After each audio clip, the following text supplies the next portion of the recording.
Those two places, and one of them didn't have a soul on the lot, and the other place looked like a circus. And I said to myself, that's where I'm going to be working. So I made the call to the gentleman who did the hiring, and he set up an appointment for 8 o'clock in the morning. Said that'd only take about an hour. And about 4 o'clock that afternoon, I got out of there. And thinking back on that, I can imagine what he thought. Man, I've got me a redneck that's going to make me rich. And anyway, he hired me, and that's where I started. June of 1960. This month makes 59 years. Wow, 59 years in the car business. So in 1961, you moved to El Paso, Texas. Yeah. Still in the car business. I went to work for a management company. I didn't know at the time that it was a management company that was handling, but he worked all over the United States. And I got transferred around and got sent to Denver and had a really nice office there. I worked for Bill Dowling Motor Company, who was a Cadillac dealer and a Jeep dealer. And then he had an emergency down in El Paso, Texas, so he sent me down there.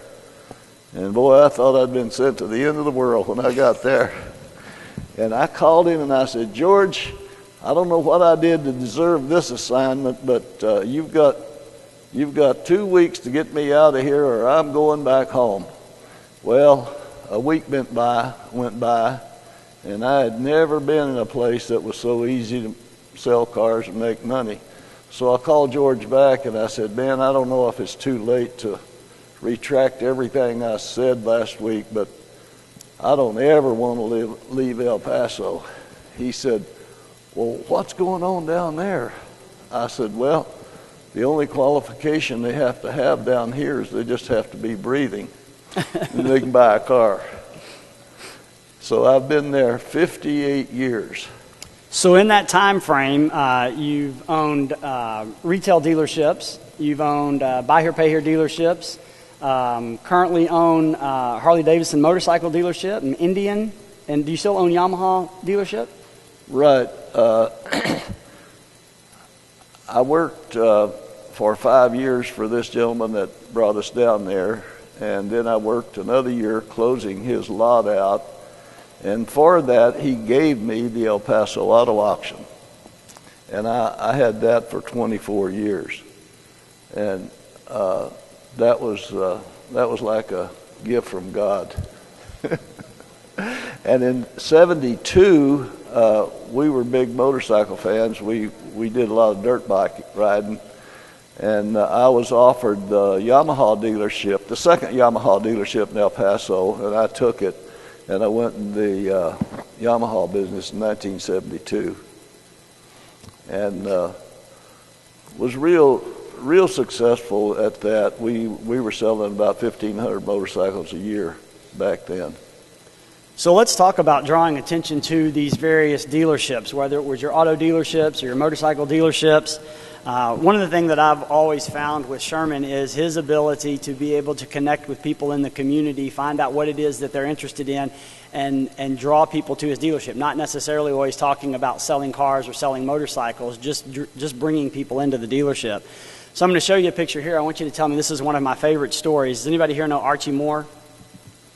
Tell us a little bit about Archie Moore and how you got him involved. Before you can sell anyone anything, you got to have them at your dealership. So we did a lot of things to get people there. We had the university wrestling team wrestle a live bear on the lot, and we sponsored wrestling back then. Every Saturday night we had an hour of live wrestling on TV, and we started selling cars, one car at 6 o'clock live on TV every day for $10. That brought in a lot of business.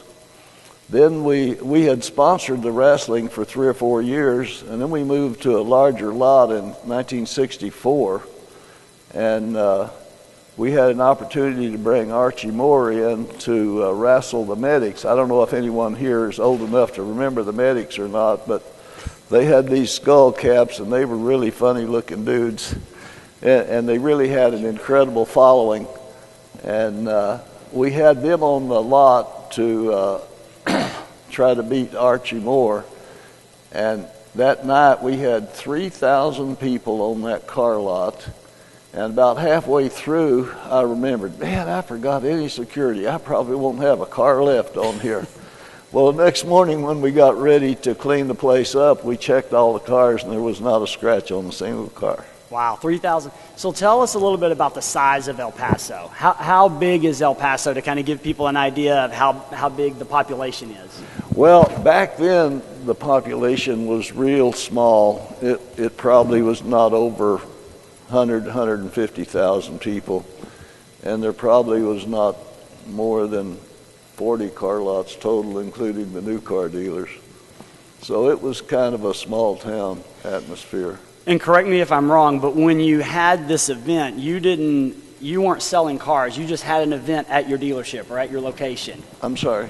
When you had the event with Archie, you weren't actually selling cars. You just no, had an event no. at the location. We just wanted to get people on the lot. Right. We just wanted to draw people in, and that's what we did to get attention.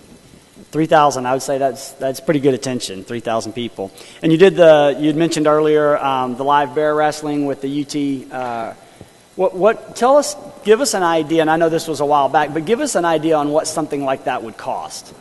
Well, today I have no earthly idea what it would cost. Back then, it was live TV and remotes at the time were only probably $800,000.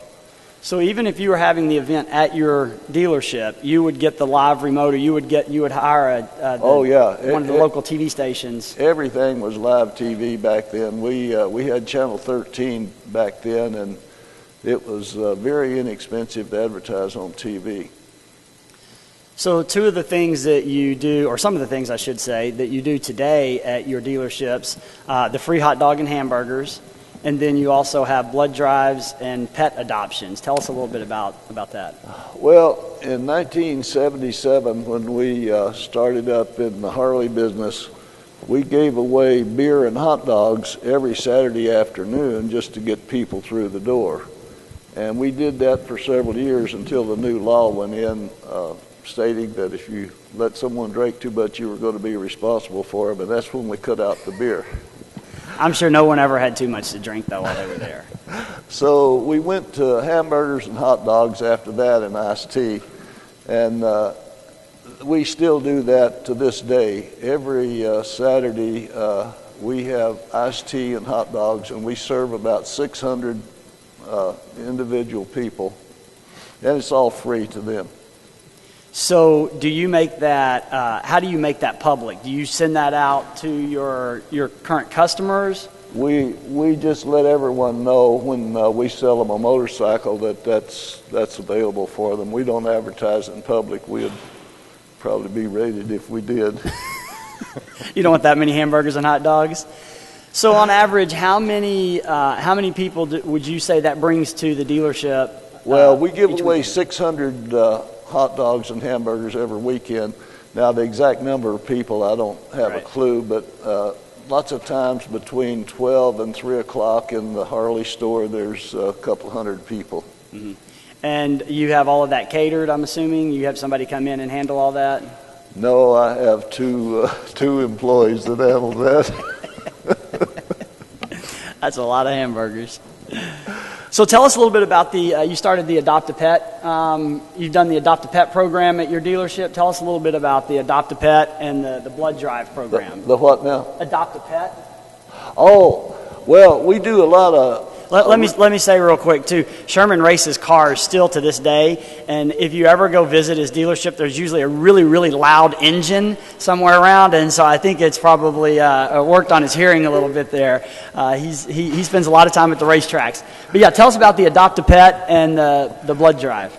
Well, we try to do at least one charity event every week, and it's amazing the volunteers that you can get to help you when you start doing something like that. And one of the things we do 2 or 3 times a year is adopt a pet. And we have the people bring the dogs out and the cats. And this is all free advertising, of course. Most everything we do it to get free advertising. The people come in. When we first brought those dogs, we didn't really have any help, and now everyone wants to help. Plus, a lot of restaurants bring free food in, and everyone wants to get involved, and it's really a blast seeing that.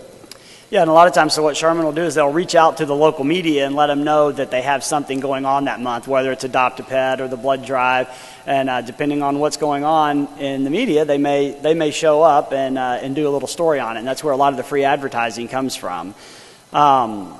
So let's talk a little bit about the media. I know you had started talking earlier about the $10 car.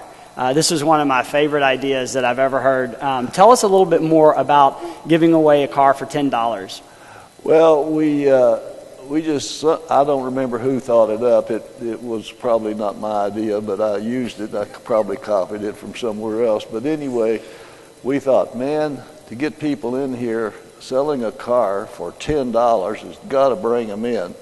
So we would have the TV out there, and we would. So let me interrupt real quick. So you would pay for a remote. You would pay for the TV to come out there. It's just like a commercial, correct? Yeah, it was just a live. But just it'd be a remote. Mm-hmm. Back then, it was very inexpensive. That probably now would cost you $2,000 or $3,000 to do that.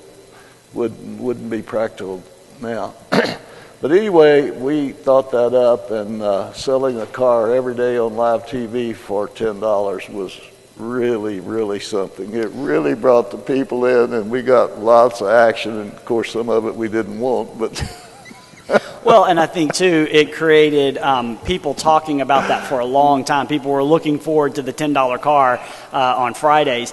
So just and feel free to ask any questions or raise your hand, and I'll certainly call on you if you have any questions. So tell us how that worked. It was basically a lottery. Well, actually, what we would do was we would just have everyone sign up, and we would draw a number at the given time that we gave it away, and whoever had that number got the car. Because there would be so many people there, you wouldn't know how to do it other than to do it as a lottery. Right, but you had to physically be at the dealership to be eligible for it, correct? And then they didn't advertise, it was live, and so every Friday people knew that this was going to be coming up. So if you weren't there, you were at least watching it on TV. I'd say that was pretty good advertising. So one of my favorite stories too is, I always ask him to tell this story when we're around other dealers, but the live sharks. Tell us about bringing the live sharks in. Yeah, someone gave us the idea of bringing in live sharks out in the desert. So I borrowed a swimming pool, a temporary swimming pool from the school district, and brought it out to the dealership and filled it with water. And I don't remember how they got the salt in there, but it had to be salt water because these were live sharks that we brought in from San Diego. They were small sharks, of course, but we advertised them as man-eating sharks. And we had these disc jockeys sit on a 2x6 on top of that swimming pool, and whichever disc jockey sat there the longest without going to the restroom or anything, he won $2,000. And we had that thing out there for a week, and we literally drew thousands of people to see it. And it's on it's a live remote. They were doing their shows on there as well, correct? Yeah, the disc jockeys were doing their shows up there. So, unfortunately, I didn't get a picture of that one. That was the one I really wanted a picture of, though. So, also, I know one of the things that you like to do is to bring either local celebrities or big name celebrities out to your dealerships to sign autographs and to be there. And obviously, this brings the media out as well. I know you recently had Kyle Petty, or you've had Kyle Petty a couple of times. Well, when we opened that dealership, everyone thought I'd lost my mind. I did the research, and I had to build it a certain size to be the largest Harley-Davidson dealership in the world. And I did it, and to draw people down there, we did concerts. And this was back in 1996 through about 2000. I hired this guy out of New York who was supposed to be a real expert at getting celebrities out. I paid him at the time $175,000 a year. And it was amazing how many people we got on that car lot for those concerts. We had the very top names in country music out there, and we had at least, or at the most we had was 7,000 people on the lot at one time. It was pretty much standing room only all the way around the lot. And we also had the record for the most kegs of beer sold in one day at a live event. And that was 140 kegs of beer sold at one event in 3 hours. Wow. And again, not selling cars at that time, just creating events to have people come to your dealership or to come to and be on the lot. A lot of times you would do this in the evening, correct? So the dealership would be closed, but you're just trying to generate traffic there. We did that just to make our name a household name in that part of the country. Very good. I have some more stories, but does anybody have any questions? Any questions? All right, so let's talk about the dealership. When you opened the Harley, the largest dealership, tell us the story about delivering your first motorcycle. Okay, before I do that, my son just sent me these numbers. This is live. This is almost like live TV. At this time, we are #1 in the world with likes on Facebook. We're at 3,677,000 total likes on Facebook. And that's amazing. We're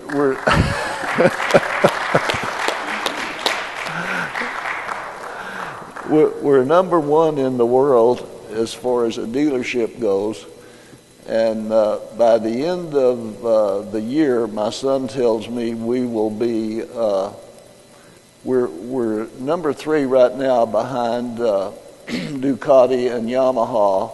And by the end of the year, we'll be in second place behind Harley Davidson. Wow, that's fantastic. So let's talk about when you decided to make a splash and see if you could create some attention. When you sold your first motorcycle, you were the way I remember you telling me the story is you were wondering, how could I get some press, or how could I get a TV station out here to advertise selling this first motorcycle? So tell us what you did. Well, first off, the pilot in the movie Rambo is a personal friend of mine, and he's kind of like myself. He's a little crazy.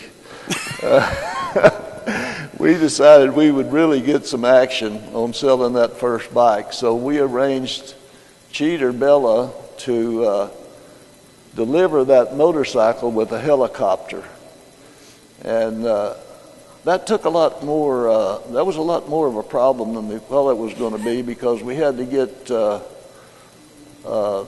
permits from everyone. We had to get them from the city, the county, the airport, Federal Aviation. We had the head of the Federal Aviation out there, and we had to stop the traffic on the freeway for a few minutes.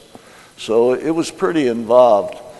But boy, did it ever bring in the publicity, and we still use that picture today in some of our advertising. Unbelievable. It has gone worldwide many, many times. And the freeway he's talking about is I-10 in El Paso. I mean, he wasn't taking the motorcycle very far, but he did have to fly it over the top of I-10. And, of course, Texas Department of Transportation said, I don't think you can just be flying motorcycles around over the top of highways. So they had to actually shut the highway down.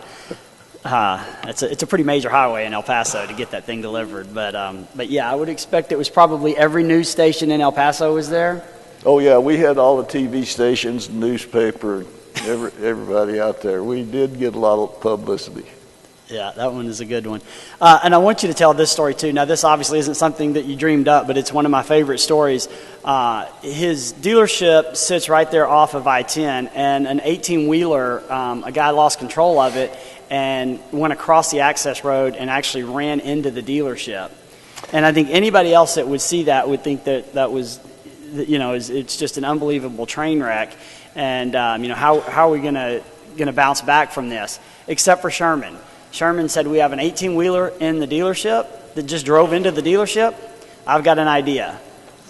This poor guy had just unloaded a 40,000-pound load, and he was on his way back home, and he blacked out coming across the Lomaland exit there, and he ran off the freeway, run smack dab into the Harley shop, right into the showroom, and this was 9 o'clock one morning, and I hadn't made it to work yet. It was on the workout day, and my daughter called and said, "Dad, a tractor trailer just run into our Harley store."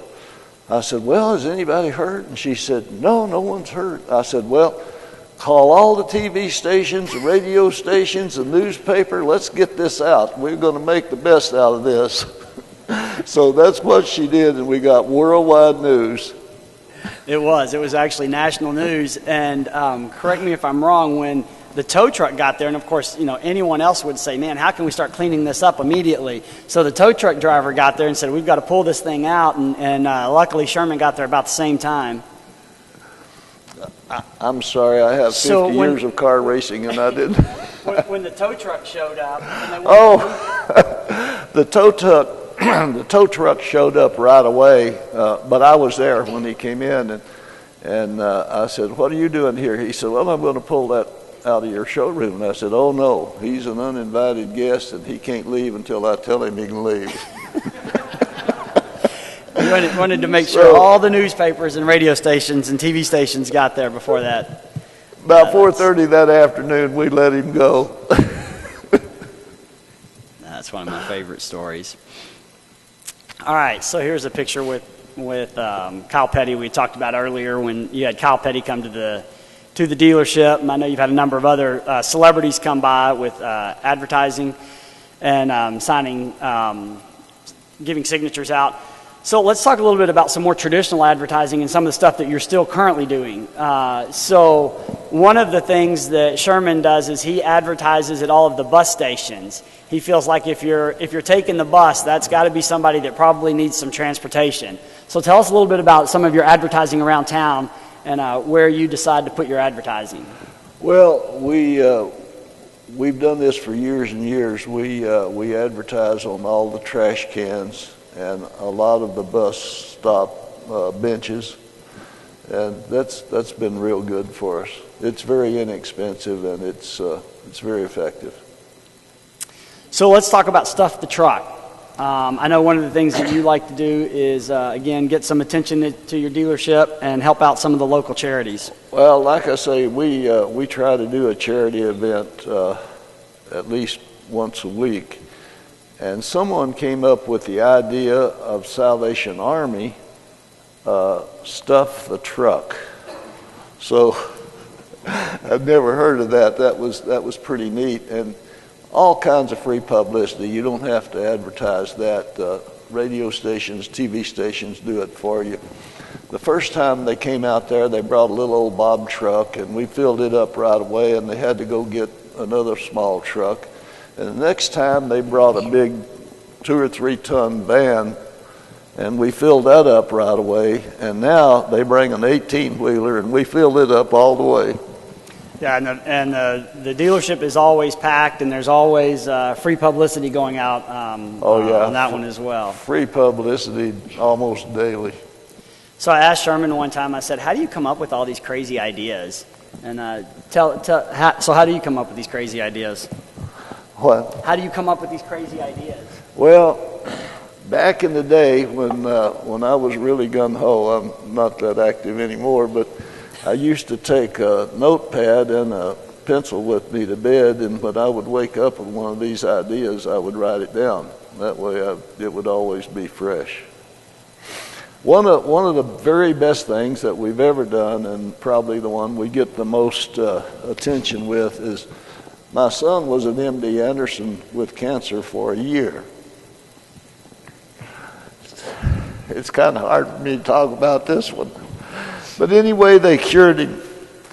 And we had a Harley dealer down in Houston do a blood drive for us because it takes lots of blood for these leukemia patients. So Mark said, we need to start doing a blood drive. So we got with the blood people, and we started doing these blood drives, and we do them 2 times a year now. But when you do a blood drive, you don't decide to just, I mean, if Sherman's going to do something, he wants to draw the most blood. Is that right? Well, we get all this free publicity for the blood drive, and most of this is paid for. We give away a Harley Davidson every blood drive. We do it 2 times a year, and we absolutely own the highest number of blood draws in that city. I think it's up to like 11 or 1,200 blood draws each time we do it. That's amazing. And we do it at the 2 times a year when it's most needed. Yeah. That's very good. You also like to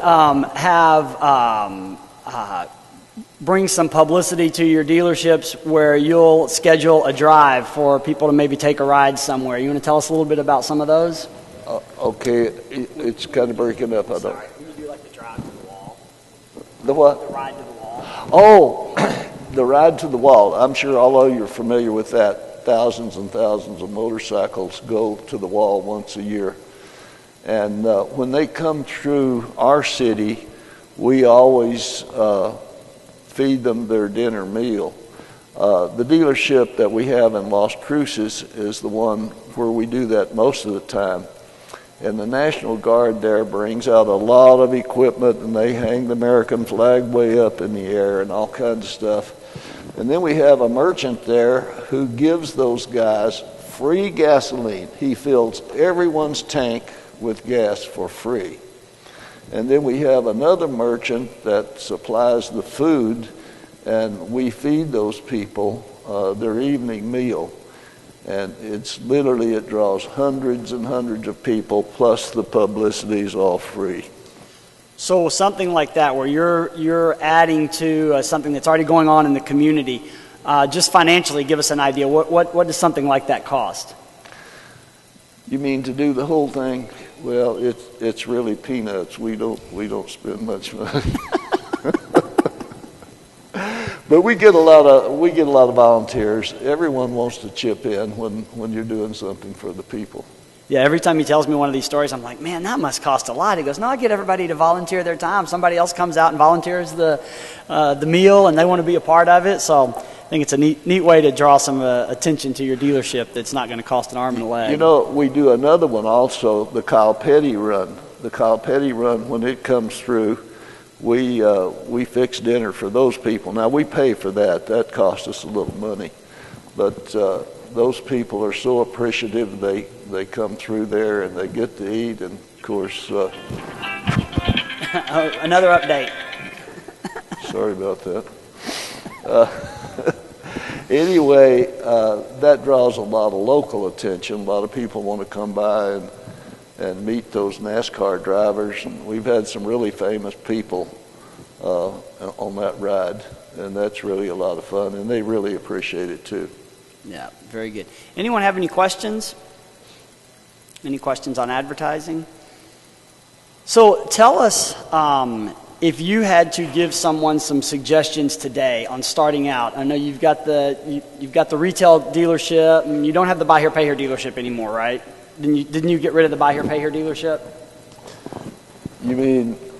You have the retail dealership still? Oh yes, we have 4 motorcycle stores and 1 car lot and 4 banks. Life has been good. We don't have any complaints. So if someone was starting out today with the dealership, what would you encourage them to do as far as looking for ways to advertise or draw attention to their dealership? Well, I think the easiest and the main thing is to let people know where you're located and do something for the community. It takes very little to be extremely active in the community, but there's a jillion different ways that you can help people, and I think that's probably the most important thing. And one of the things that you've also focused on that I know is near and dear to your heart is the racing. Sherman is very, very active at the racetrack there in El Paso as well as other areas, and he also uses that to advertise his dealerships. You want to tell us a little bit about the race cars? Well, my wife and I have been actually racing cars since 1984, and I've raced all my life, but she started in 1984, and that's when we actually started in the cars. We had done boats and motorcycles and all kinds of stuff before that. But she is a world champion 2 times over. She's the only woman in history to win a 40-lap main event at a major show, and she led every lap with some of the very best drivers in the country. She also set a record at Bonneville Salt Flats in a bone stock NASCAR. Now, when you run on salt, you have to use the narrow tires. Well, the guy who owned this car wanted a record with the wide tires, just like it come off the racetrack. So, not knowing any better, we went out there and she did it, and she's got a record of 208 miles an hour. And needless to say, every time that you see one of those race cars, it's got all of his dealerships sponsored all over the race cars, and so he gets a lot of advertising through that as well.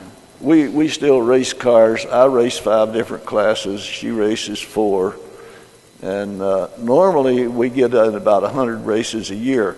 This year we've been off for, we've been off for 5 months because in late January she had spine surgery, and she was out of commission for a couple of months there. And the other thing is, one of our good friends just built a new dirt track there between Las Cruces and El Paso, $7.5 million. You can imagine a dirt track costing that kind of money. That is real dirt track. That's going to be one of probably the top 5 in the nation. That's some expensive dirt. Okay, well, I don't have any more, I'll certainly be happy to take any questions that you guys might have. What we were hoping to do when Sean asked if we would do this presentation today is to give dealers an opportunity to start thinking of some ways to draw some attention to your dealership, create some foot traffic that might not be along the traditional paths of taking ads out. And I know TV and radio is extremely expensive, and I think Sherman over the years has found ways to draw attention to his dealership, not using those traditional mediums. And so that's the thing that we were hoping that we could share with you today, is to look for some of those ideas that might be outside of the box and might not cost as much as some of the traditional media. If anyone has any questions, we'll be happy to take those. Yes, sir.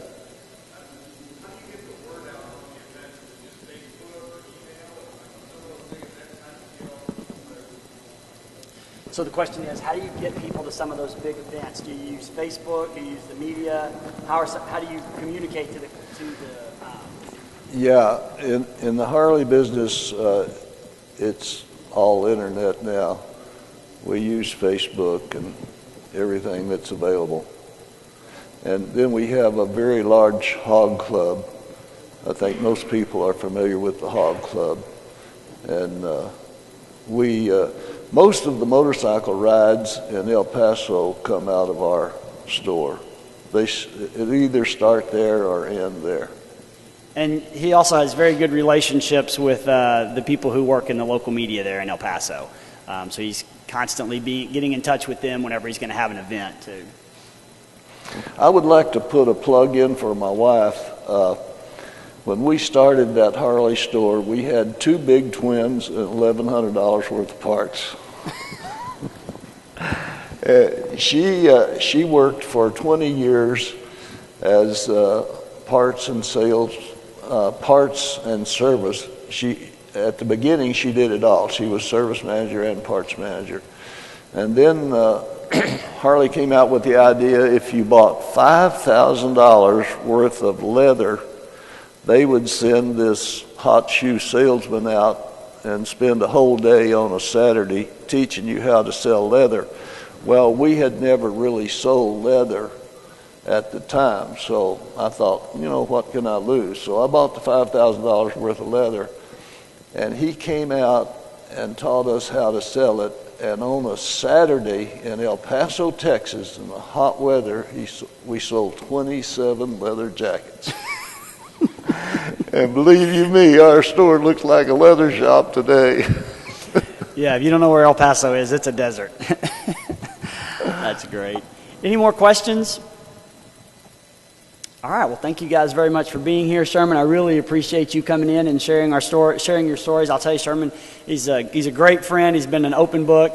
So certainly, if you want to get with him after this and you want to visit with him, he'll certainly be happy to visit with you as well. Thank you guys so much for being here. Appreciate it.